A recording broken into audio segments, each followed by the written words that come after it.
Dear student, class 10th science VVI question NCERT physics से जो question पूछा जाता है, आइए हम उसी पे विचार करते हैं। सबसे पहला वीवीआई क्वेश्चन है, प्रकाश के परावर्तन के कितने नियम है, जो हर साल पूछा जाता है।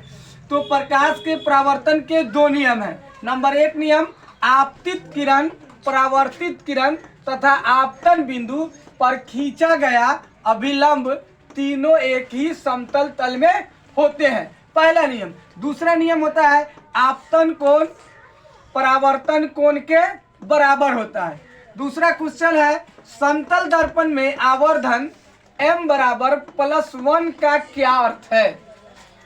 समतल दर्पण में आवर्धन m बराबर +1 का अर्थ है कि प्रतिबिंब का आकार वस्तु के आकार के बराबर है और m का धनात्मक चिन्ह बताता है कि वह प्रतिबिंब वस्तु के सापेक्ष क्या होगा, सीधा होता है। अगला तीसरा क्वेश्चन है, अवतल दर्पण के कोई दो उपयोग को लिखे। हर साल ये क्वेश्चन पूछा जाता है। गाड़ी बनाने के लिए नंबर 1 उपयोग है, दूसरा है सर्च लाइट, वाहनों के हेडलाइट तथा सर्च लाइट के रूप में। चौथा क्वेश्चन आता है जो हर साल लगातार अंतर करने के लिए पूछा जाता है, वो यह क्वेश्चन है, वास्तविक प्रतिबिंब और आभासी प्रतिबिंब में अंतर बताइए। नंबर 1 वास्तविक प्रतिबिंब की तरफ पहले चलते हैं। नंबर 1 है, वास्तविक प्रतिबिंब को पर्दे पर उतारा जा सकता है। नंबर 2 है, वास्तविक प्रतिबिंब हमेशा उल्टा होता है। तीसरा है, वास्तविक प्रतिबिंब दर्पण के आगे बनता है। अब आता है आभासी। आभासी का दूसरा नाम काल्पनिक प्रतिबिंब भी है। आभासी प्रतिबिंब में नंबर 1 है, आभासी प्रतिबिंब को पर्दे पर नहीं उतारा जा सकता है। दूसरा है, आभासी प्रतिबिंब हमेशा सीधा होता है। आभासी प्रतिबिंब हमेशा दर्पण के पीछे बनता है। देखिए अगला क्वेश्चन नंबर 5 कह रहा है, हीरे का अपवर्तनांक 2.42 है, इस कथन का क्या अभिप्राय है। अभिप्राय का अर्थ होता है मतलब इस कथन का क्या मतलब है। तो हम यहाँ पे बता रहे हैं आपको बहुत आसान शब्दों में। हमें पता है कि हीरे का अपवर्तनांक सबसे अधिक होता है, इसलिए इसका प्रकाशित घनत्व भी सबसे अधिक होता है। जैसे n बराबर c/v एरो v बराबर c/n।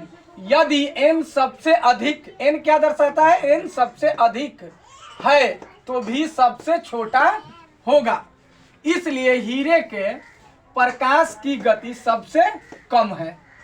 अगला क्वेश्चन जो हर साल लगातार पूछा जा रहा है, दृष्टि दोष क्या है, यह कितने प्रकार का होता है।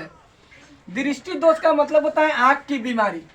जिन व्यक्तियों के लिए प्रतिबिंब रेटिने पर नहीं बनता है उनके लिए कहा जाता है कि दृष्टि दोष है।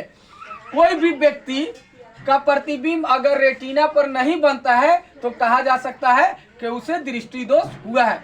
दृष्टि दोष के प्रकार, नंबर 1 निकट दृष्टि दोष, 2 नंबर दूर दृष्टि दोष, 3 नंबर अभिदुक्ता, 4 नंबर जरा दृष्टि दोष। अगला क्वेश्चन है, 7वां क्वेश्चन है कि प्रकाश के अपवर्तन के नियम को लिखिए। प्रकाश के पहले आपको हम पढ़ा चुके हैं प्रकाश के परावर्तन के नियम, अब ये अपवर्तन का नियम है जो हर साल लगातार पूछा जा रहा है और इस टॉपिक से क्वेश्चन रहता ही है। पहला नियम है, आपतित किरण, अपवर्तित किरण तथा आपतन बिंदु पर डाला गया लंब एक ही समतल तल में होते हैं। दूसरा नियम है, यह आपतन कोण और अपवर्तन कोण के बीच संबंध को बताता है। इस संबंध की खोज यह आपको एनसीईआरटी में मिलेगा, एनसीईआरटी में ही मिलेगा। इस संबंध की खोज 1621 ईस्वी में स्नेल ने किया था, इसलिए इसे स्नेल का नियम कहते हैं। स्नेल का नियम लिखिए, तो स्नेल का नियम आपको अपवर्तन का दूसरा जो नियम होता है वह स्नेल का नियम होता है।